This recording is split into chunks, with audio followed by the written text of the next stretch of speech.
जनाब इम्तियाज़ आलम साहब, जनाब मुज़फ़्फ़र मिर्ज़ा साहब, डॉक्टर वसीम साहब, हामिद ख़ान साहब, इफ्तिखार साहब, नकी साहब, वाई साहब और मोअज़्ज़ज़ ख़वातीन और हज़रात, सबसे पहले तो मैं इम्तियाज़ साहब का शुक्रगुज़ार हूँ कि इन्होंने मुझे मैं वजाहत कर दूँ कि आज इसहाक़ डार साहब ने आना था, उन्हें अचानक किसी कॉन्फ्रेंस के लिए बाहर जाना पड़ा, तो मुझे आखिरी वक्त एज़ ए रिप्लेसमेंट कहा गया कि मैं हाज़िर हूँ। तो लिहाजा अगर कोई मेरी गुफ्तगू में कमी रह जाए तो उसे मेरी लास्ट मिनट रिप्लेसमेंट का अलाउंस दे दिया जाए। इम्तियाज़ साहब ने अभी सवाल किया कि किसके पास पावर है टू इम्पोज विल, तो ये मुझे 12 अक्टूबर 99 के बाद एक सेमिनार पे इनकी इस जुमले ने याद दिला दी। ऐवान वक्त में ग़ालिबन वो सेमिनार था, डॉक्टर मुबशर हसन साहब स्पीकर थे, तो वो कहने लगे कि भाई आइन के अंदर इख्तियार तो वज़ीर आज़म का था कि वो आर्मी चीफ़ को बरतरफ कर सके, और अपने उस आइनी इख्तियार को उसने इस्तेमाल किया, तो क्या वो उसे बरूए कार ला सका? और आर्मी चीफ़ के पास कोई इख्तियार नहीं था कि वो एक मुंतखब हुकूमत को बरतरफ कर सके, लेकिन उसने अपनी बरतरफी के बाद आइनी तौर पे बग़ैर किसी ओहदे के एक मुंतखब हुकूमत और आइन सबको लपेट दिया, तो फिर ताकत किसके पास हुई? तो यकीनन ये सवाल इम्तियाज़ साहब का बड़ा वैलिड है कि जो महज़्ज़ब मुआशरे होते हैं, जो जमहूरी मुआशरे होते हैं, उसमें सॉफ्ट पावर जो है, जो कानून की सॉफ्ट पावर है, वो उस फ़िज़िकल पावर को डोमिनेट करती है या फ़िज़िकल पावर उसके आगे सिर नगू करती है। लेकिन जहाँ मुआशरों में अभी मैच्योरिटी नहीं आई होती, तो वहाँ पर जो फ़िज़िकल इख्तियार है वो कानून के इख्तियार पर बालादस्त होता है। तो एक अच्छी जमहूरियत में जो कानून की हुक्मरानी का तसव्वुर यही है कि हर साहिब इख्तियार, चाहे वो जमहूरी तौर पे मुंतखब है, चाहे वो फ़ौज का जनरल है, चाहे वो ब्यूरोक्रेट है, और चाहे वो बेंच पर बैठा जज है, हर कोई ख़ुद को उस आइन के मुताबिक कॉन्डक्ट करे और ताकत का बेजा इस्तेमाल ना करे। मैं बातें इससे पहले कि आगे करूं, कुछ एक दो रेफरेंसेस हैं जिनका हवाला देना करेक्ट ज़रूर करना चाहता हूं। एहसान वाई साहब ने कुछ बातें की कि इस हुकूमत को क्रेडिट जाता है कि वो इस 18वीं तरमीम के ज़रिए उसने सूबाई खुद मुख्तारी दी। मैं समझता हूँ कि 18वीं तरमीम का क्रेडिट कतन इस हुकूमत को नहीं जाता, उसका क्रेडिट जमहूरियत को जाता है। ये वो मिसाक जमहूरियत था, और इम्तियाज़ साहब इस बात में गवाह हैं कि बहुत ये भी जो हमेशा एक दूसरे को नीचा दिखाने के लिए जमहूरियत को डिस्टेबलाइज होने का बिलवास्ता ज़रिया बनती रहीं, उन्होंने उस आमरीत के दौर में इस जमहूरियत को मजबूत करने के लिए एक रोड मैप पर इत्तफाक किया कि हम किन बुनियादों के ऊपर इस जमहूरियत को आगे लेकर जाएंगे। और उसके अंदर ये बात तस्लीम की गई, जितनी पीपल्स पार्टी ने तस्लीम की, उतनी ही मुस्लिम लीग नून ने तस्लीम की कि इस मुल्क के वफाक को मजबूत करने के लिए हमें सूबाई खुद मुख्तारी को यकीनी बनाना पड़ेगा, और जो कॉन्करेंट लिस्ट है उसे अबॉलिश करना पड़ेगा। लिहाजा 18वीं तरमीम के ज़रिए अगर सदर साहब ने इख्तियारात दिए, तो जनाब वो कोई इतनी बख्शीश भी नहीं थी। अगर ये इख्तियारात बख्शीश होती तो 1.25 साल के अंदर हमें देर ना लगती उस कमेटी को बनाने में। ये वो दबाव था सिविल सोसाइटी का, जमहूरी कुव्वतों का। लेकिन जिस चीज़ का हमें इतराफ़ करना चाहिए वो ये कि ये जमहूरी निज़ाम का एजाज़ है और कमाल है कि एक ऐसा सदर कि जो किसी मसले पर चाहे कितनी इंतहाई राय रखता हो, जिसकी मिसाल अदलिया के जजेस की बहाली है कि सदर जरदारी की एक इंतहाई राय थी कि ओवर माई डेड बॉडी लेकिन ये जमहूरी निज़ाम का एजाज़ और कमाल था कि उस सदर को भी राय आमा को तस्लीम किया और उसके आगे उसने सर खम तस्लीम किया, चूँकि जमहूरियत के अंदर आप अवाम की राय के साथ नहीं टकरा सकते। अगर जनरल मुशर्रफ बैठा होता सदर जरदारी की जगह तो उसने मुल्क को तोड़वा देना था, जजेस बहाल नहीं होने देने थे। जैसे कि 3 नवंबर को उसने दोबारा आइन को पैकअप कर दिया था और अपनी किसी किस्म की अकाउंटेबिलिटी से बचने के लिए अदलिया की आज़ादी को उसने दिल से कबूल नहीं किया। तो ये जमहूरियत का हुस्न होता है कि हुकूमत चाहे किसी चीज़ को कितना ना चाहे वो राय आमा के आगे झुकने पर मजबूर होती है। और इसीलिए जमहूरियत एक अच्छा निज़ाम हुकूमत है कि इसमें आप किसी भी मन चले हुक्मरान को या किसी भी ज़िद्दी हुक्मरान को बिल आखिर जमहूर की राय के आगे झुकने पे मजबूर कर सकते हैं। आमरीत में ये दरवाज़ा या ये रोशनदान दस्तयाब नहीं होता। लिहाजा 18वीं तरमीम बिलाशुबा पाकिस्तान का एक नया सोशल कॉन्ट्रैक्ट है और ये सोशल कॉन्ट्रैक्ट 1973 के आइन से बड़ा कंसेंसस है, क्योंकि जब 1973 का आइन पास किया गया तो उसका एक कॉन्टेक्स्ट था और वो कॉन्टेक्स्ट ये था कि साने मशरक़ी पाकिस्तान हो चुका था और उस साने मशरक़ी पाकिस्तान के नतीजे में सब जमातें समझती थीं कि हमें एक नया आगाज़ करना है, हमें किसी पॉलिटिकल मसले पर अना को आगे नहीं लाना। 73 के आइन के पीछे जमहूरी कुव्वतों की किसी अमल का जिद्दोजहद का कोई पस मंज़र नहीं था। लिहाजा वो एक हादसाती तौर पे वो इकट्ठे हुए और उन्होंने उस आइन को बना लिया, चूँकि उससे पहले एक तवील मार्शल लॉ की तारीख थी। लेकिन 18वीं तरमीम जब हम बनाने लगे तो उस 18वीं तरमीम के पीछे 2 सियासी जिद्दोजहदें थीं। एक 1988 से लेकर 1999 का 11 साला जमहूरी तजुर्बा जिसने सियासी जमातों और कुव्वतों को कुछ सबक सिखाए, और दूसरा 1999 से लेकर 2010 तक जो सफ़र था जिसमें 2008 तक आमरीत के ख़िलाफ़ मुश्तरका जिद्दोजहद थी, उसने उनको पॉलिटिकल मैच्योरिटी दी। लिहाजा जब 18वीं तरमीम सियासी जमातों ने जमहूरी कुव्वतों ने की तो उसे एक पॉलिटिकल इर्तका के नतीजे में आप कह सकते हैं कि वो कंसेंसस इमर्ज हुआ। और दूसरी जो उसकी एक अहम खूबी थी कि उस 18वीं तरमीम को इत्तफाक राय देने के लिए किसी पार्टी के पास बशमूल पीपल्स पार्टी वो 2/3 अक्सरियत की छड़ी नहीं थी कि वो दूसरों को बुली कर सकती कि अच्छा तुम नहीं करोगे तो हम अकेले कर लेंगे। ये कंसेंसस उस वक्त तक नहीं हो सकता था जब तक कि छोटी से छोटी पार्टी और बड़ी से बड़ी पार्टी बरज़ाओ रग़बत गुफ्तगू डायलॉग कंसेंसस के जरिए इत्तफाक राय पे ना पहुंचे।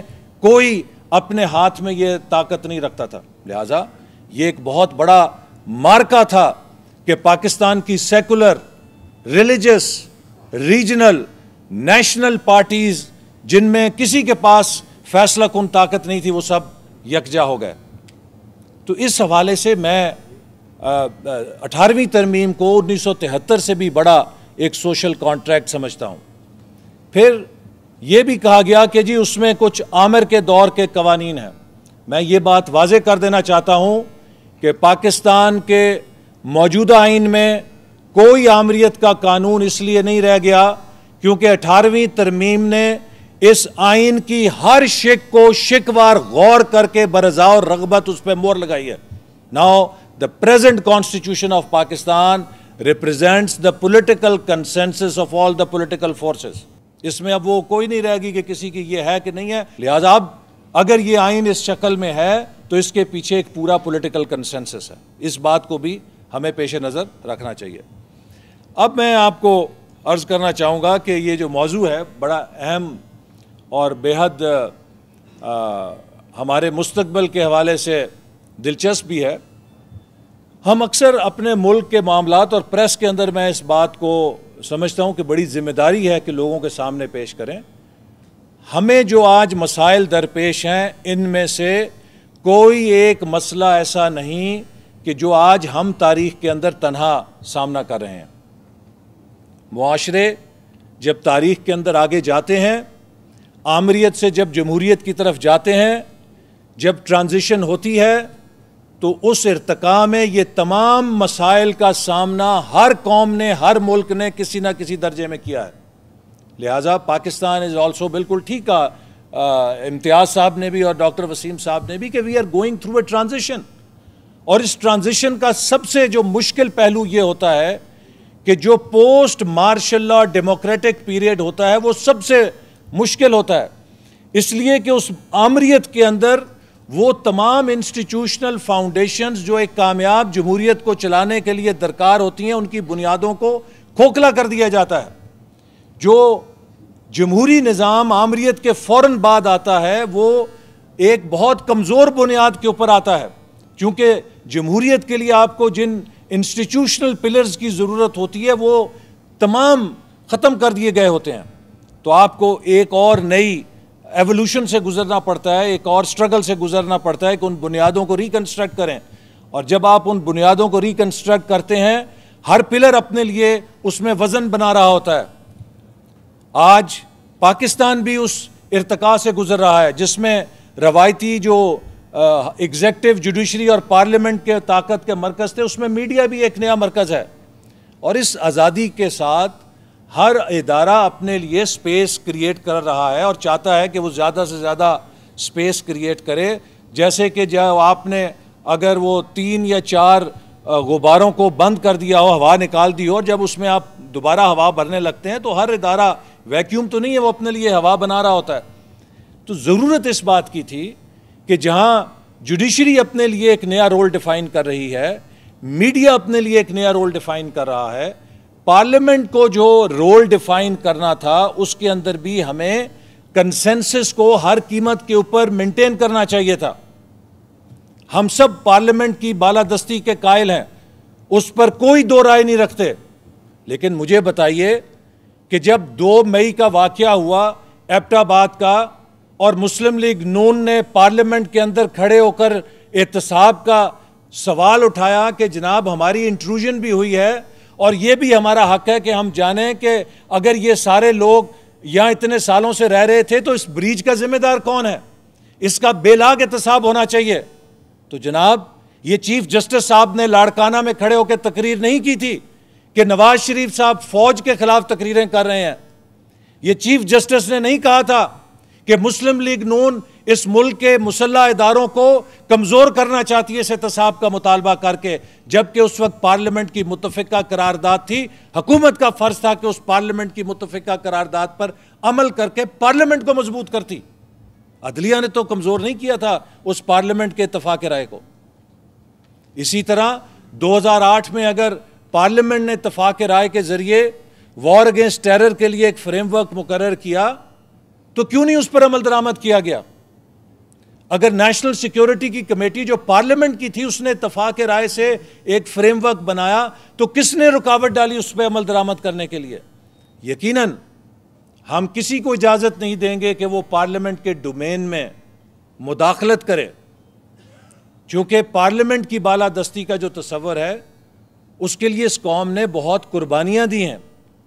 लेकिन इसके साथ साथ पार्लियामेंट की और जमहूरियत की बालादस्ती को आप कानून की हुक्मरानी के तस्वर से जुदा भी नहीं कर सकते, और आप पार्लियामेंट के अपने इदारे को खुद से कमज़ोर करके या उसके साथ टकरा के आप अपनी नाकामी का इल्ज़ाम किसी दूसरे इदारे पर भी नहीं दे सकते।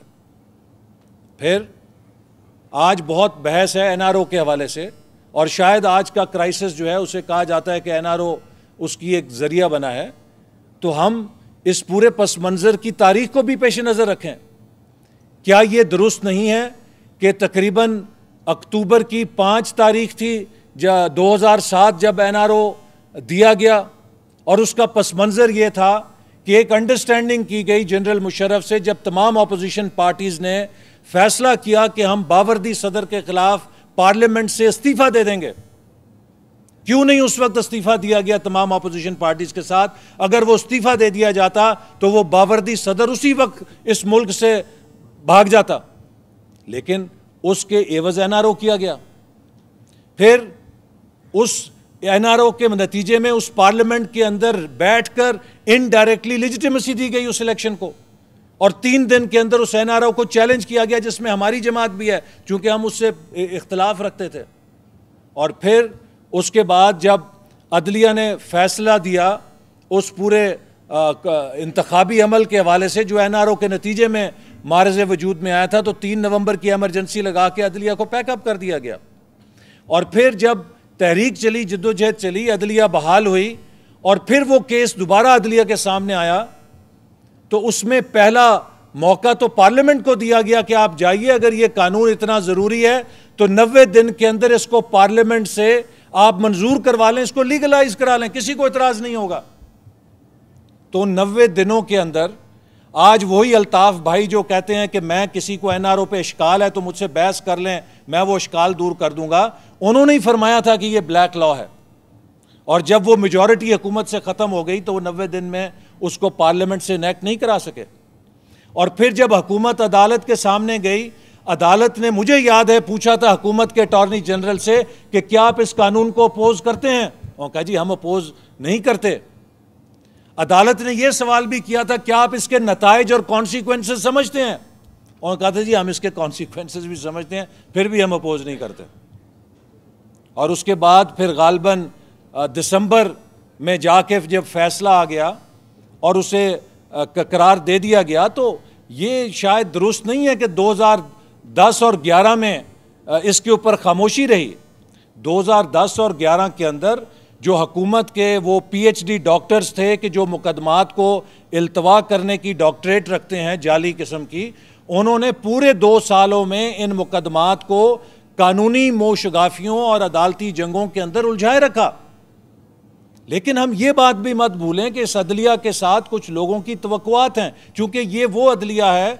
वाही साहब आप कहते हैं चीफ जस्टिस का नाम क्यों बारों में चलता है। अमेरिका और बरतानिया में जज इस तरह जिद्दोजहद के नतीजे में बहाल नहीं होते, और जब आप जिद्दोजहद में जाते हैं तो यकीनन उससे कुछ आपका एक अवामी तशख़्ख़ुस बन जाता है, किरदार बन जाता है उस चीफ जस्टिस का।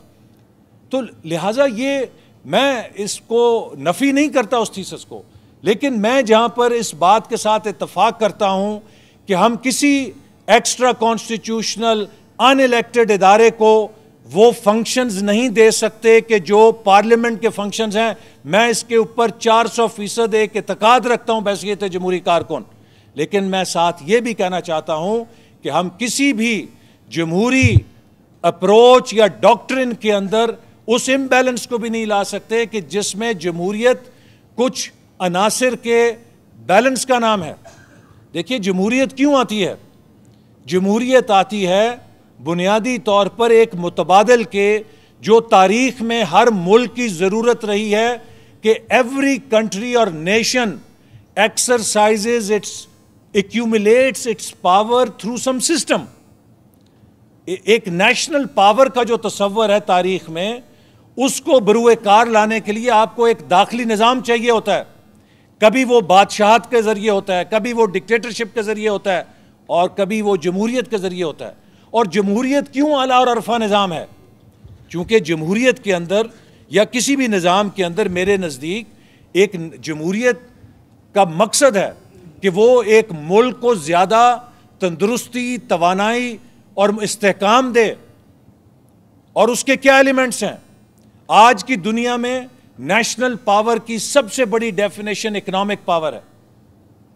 अगर आपकी इकोनॉमिक पावर ख़त्म हो जाती है तो आपकी पॉलिटिकल पावर, सोशल पावर, सब चीज़ें ढहनी शुरू कर देती हैं। सोवियत यूनियन उसकी मिसाल है हमारे सामने।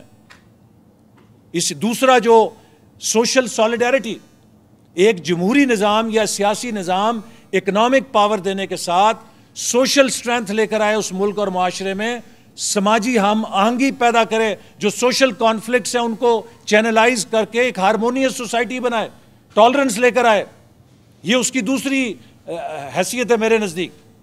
और तीसरी जो है वो सियासी इस्तेहकाम लेकर आए, पॉलिटिकल स्टेबिलिटी लाए, पॉलिटिकल इंतशार से बचाए। और चौथा, एक functioning legal order, rule of law को यकीनी बनाए। ये 4 बुनियादी तकाजे हैं जो किसी सियासी निज़ाम को आज के दौर में पूरे करने होंगे। मैं समझता हूं कि अगर इन 4 तकाज़ों को कोई सियासी निज़ाम पूरा नहीं करेगा तो उस नेशनल पावर की थ्योरी से वो खुद को इररेलेवेंट कर लेगा और कोई ना कोई हादसा उसको लपेट कर रख देगा। अगर हम इस मुल्क में एक मजबूत जमहूरियत चाहते हैं, उस मजबूत जमहूरियत का मकसद सिर्फ यही नहीं है कि हम एक पार्लियामेंट की मजबूती की और एक पार्लियामेंट के इदारे की या कुछ मखसूस रसूमात की बात करें। हमें उन मखसूस बैलेटिंग और पार्लियामेंट की रसूमात के ज़रिए उन नताइज को भी यकीनी बनाना है जिससे वो जमहूरी निज़ाम तक़वियत हासिल करता है, मजबूत होता है। क्योंकि जब निज़ामों की जंग होती है तो जब इदारों के दरमियान इख्तियारात का खिंचाव होगा कि कौन कितना इख्तियार रखता है, तो मुझे ग्लेडिएटर के फिल्म के वो डायलॉग याद आ जाते हैं कि जब वो मैक्सिमस जो था किरदार, वो जब ग्लेडिएटर बनता है तो उसका जो मास्टर जब उसे रोम लेके जाता है तो वो उसे कहता है कि if you want to win your freedom you have to win the people watching the game. If the people are on your side, वो बादशाह मजबूर हो जाएगा, he will be forced to grant you freedom. So इदारों को भी अपनी बका और तरक्की के लिए अपने अवाम के एतमाद को हासिल करना पड़ता है। अगर वो उनकी बका और उनके वजूद के पीछे खड़ा नहीं होगा तो फिर थ्योरी जो है वो शायद इदारों को कोई ताकत ज़्यादा नहीं दे सकती।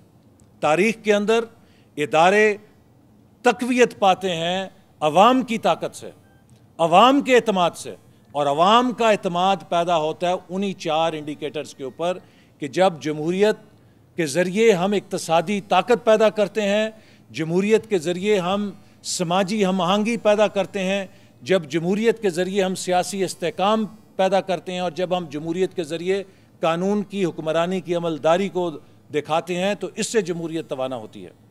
तो ये जो उसका चेहरा और पहलू है, ये हमसे नज़रअंदाज नहीं होना चाहिए। मैं अब चूँकि बातें तो काफ़ी हुई और वो उसमें की जा सकती हैं, लेकिन वक्त चूँकि कम है और ये मुझे जो वक्त दिया गया है, I am competing not against just the time और the watches, I am also competing against your stomachs. So आपके भूख के साथ भी मेरा मुकाबला है, तो ज़्यादा मैं विलन नहीं बनना चाहूँगा। तो आखिर में मैं सिर्फ ये कहना चाहता हूँ कि पाकिस्तान के अंदर हम एक जिस ट्रांजिशन से गुज़र रहे हैं, इसके लिए हमें मायूस नहीं होना चाहिए।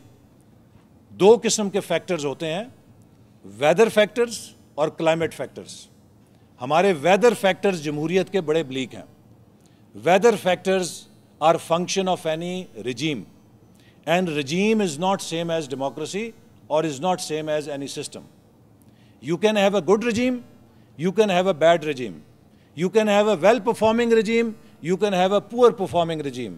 But performance of regime does not become an indicator to judge or evaluate a system.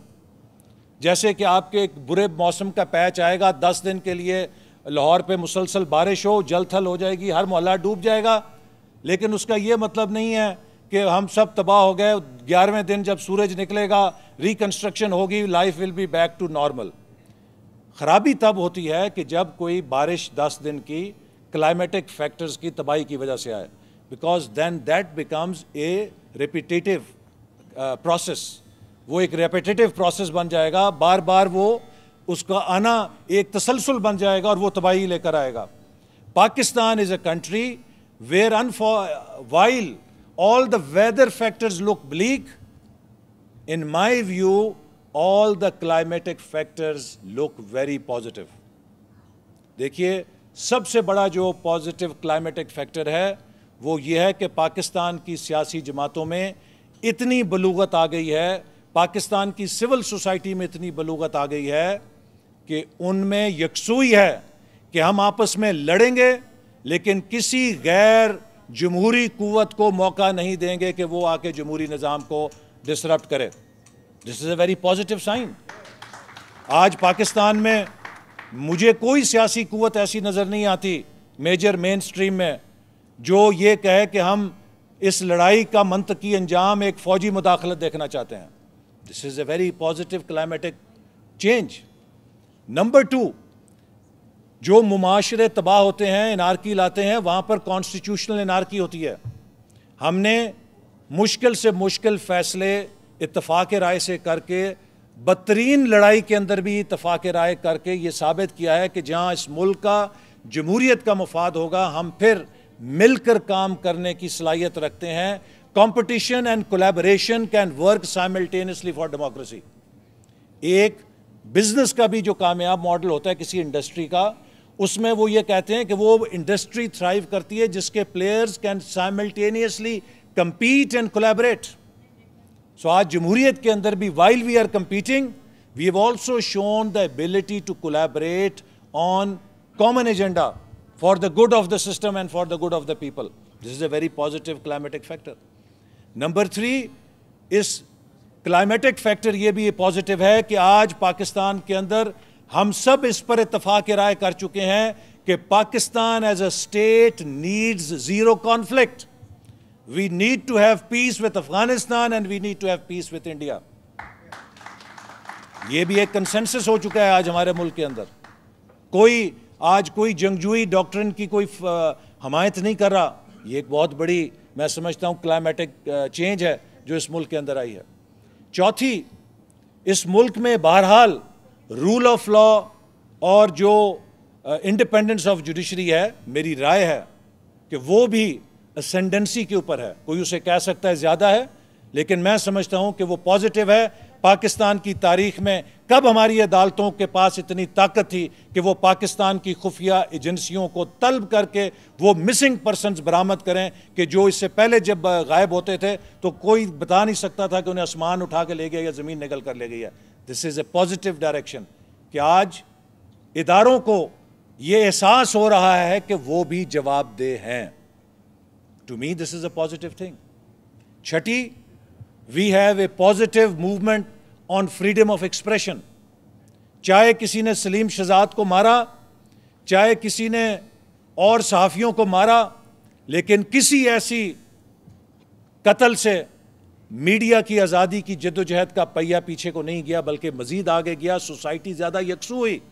दुनिया में कोई मुआशरा कोलैप्स नहीं करता जिसमें फ्रीडम ऑफ एक्सप्रेशन आगे को चल रहा हो। आज DGISI की अपॉइंटमेंट, आर्मी चीफ की एक्सटेंशन जो है, मीडिया के ऊपर खुलकर उस पर लोग राय का इजहार कर सकते हैं, 10 साल पहले नहीं कर सकते थे।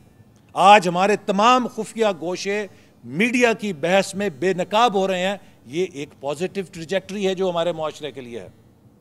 इसी तरह आज हमारे मुआशरे के अंदर एक सिविल सोसाइटी इमर्ज कर रही है। पढ़े लिखे लोग are increasingly becoming engaged on about affairs of the state and society. Increasingly engaging citizenry is a ray of hope, is not a sign of any worry और एनी डिजास्टर। तो ये हमारी क्लाइमेटिक फैक्टर सब अल्हम्दुलिल्लाह ठीक जा रहे हैं। एक तब्दीली होगी जब ये बुरी रजीम अगर है परफॉर्म नहीं कर पाई, फेयर एंड फ्री इलेक्शन होगा तो इंशाअल्लाह ताला सनशाइन विल कम बैक और ये जमहूरियत गुलो गुलजार हो जाएगी। फेयर एंड फ्री इलेक्शन किस तरह धांधली होती है? धांधली के जो बुनियादी जरिए होते थे, केयर टेकर गवर्नमेंट होती थी, इलेक्शन कमीशन कमजोर होता था।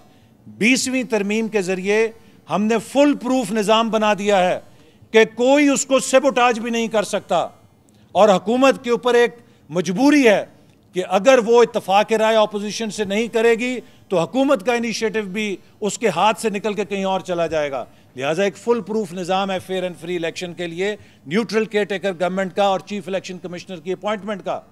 और मैं आपके इस फोरम से हुकूमत को, जो नवाज शरीफ साहब ने भी कहा, दोबारा कहूँगा कि इस जमहूरियत के लिए अगर वो संजीदा हैं, इस मुल्क में जमहूरियत का तसलसल चाहते हैं, तो इस वक्त ये जमहूरियत जिस दबाव का शिकार है, इसका एक ही हल है कि हम इस जमहूरियत के तसलसल को एक इत्तफाक राय से, कंसेंसस के जरिए, अर्ली इलेक्शन के जरिए मजीद सॉलिडिफाई कर सकते हैं, फोर्टिफाई कर सकते हैं और उन गैर जमहूरी कुव्वतों के खेल को ख़त्म कर सकते हैं। लिहाजा मैं हुकूमत को पेशकश करूँगा कि वो 2012 में अर्ली इलेक्शन के लिए न्यूट्रल केयर टेकर गवर्नमेंट के लिए, आज़ाद इलेक्शन कमीशन के मुकम्मल करने के लिए, कि इत्तफाक राय से चीफ इलेक्शन कमिश्नर की तकर्री के लिए जिस पर अपोजिशन और हुकूमत का इत्तफाक हो, हम हर वक्त इन मकासद के लिए उससे बातचीत के लिए तैयार हैं, चूँकि हम भी समझते हैं कि एक फौरी इलेक्शन जो है, इत्तफाक राय का election, fair and free election इस मुल्क में जमहूरियत के तसलसल को यकीनी बनाएगा और मजबूत करेगा जमहूरी अमल को। और मैं उम्मीद करता हूं कि हुकूमत 4-6 महीनों की जंग के नतीजे में मुल्क के अंदर महाजराई नहीं करेगी, चूंकि इस वक्त हमारे खित्ते में जो तब्दीलियां हो रही हैं उसके लिए भी हमें यकजहती की ज़रूरत है और हमें एक स्टेबल हुकूमत की ज़रूरत है। और मैं ये भी कौम को बताना चाहता हूं इस प्लेटफॉर्म से कि अगला इलेक्शन फैसला कौन होगा और उसमें कौम को क्लियर मैंडेट देना होगा। एक अगली हंग पार्लियामेंट फिर गैर जमहूरी कुव्वतों का खेल आसान बना देगी और बहुत कोशिश की जा रही है एक और हंग पार्लियामेंट लाने के लिए। बड़े खेल खेले जा रहे हैं कि फिर एक हंग पार्लियामेंट आ जाए ताकि जो है पसे पर्दा जो मौसीकार हैं वो अपना खेल चलाते रहें। अगर हमने इस मुल्क के अंदर जमहूरियत की बालादस्ती को यकीनी बनाना है और इस मुल्क को आगे लेकर जाना है तो एक ऐसे मजबूत मैंडेट की ज़रूरत है जो इस मुल्क के अंदर अवाम की, सिविल कुव्वतों की, जमहूरी कुव्वतों की बालादस्ती को और हुक्मरानी के हक को बालादस्त मनवाने के लिए पूरी अक्सरियत के साथ आके उसको राइज कर सके। उसके ऊपर पाकिस्तान के मुस्तकबिल का दारोमदार है। तो इन्हीं अल्फाज के साथ मैं शुक्रिया अदा करता हूँ और माजरत चाहता हूँ अगर थोड़ी सी गुफ्तगू में तवालत आई, लेकिन मैं समझता हूँ कि अभी भी मैंने क्लोजली कम्पीट किया है इम्तियाज़ आलम साहब के उन इब्तदाई कलमात के साथ जो उन्होंने इस कॉन्फ्रेंस के शुरू में कहे थे। पाकिस्तान जिंदाबाद।